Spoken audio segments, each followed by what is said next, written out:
विषारी साप चावल्याने 8 वर्षीय चिमुकलीचा मृत्यू. मेहकर तालुक्याच्या खंडाळादेवी येथील घटना. गावात शोककळा.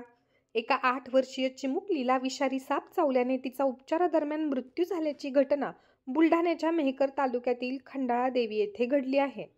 आरोही पडघाण असे या चिमुकलीचे नाव आहे. आरोहीच्या आई-वडिलांची आर्थिक स्थिती बेताची असल्याने ती छत्रपती संभाजीनगर येथील वसतिगृहात शिक्षण घेत होती. मात्र सणासुदीचे दिवस असल्याने ती आपल्या आई-वडिलांकडे आली होती.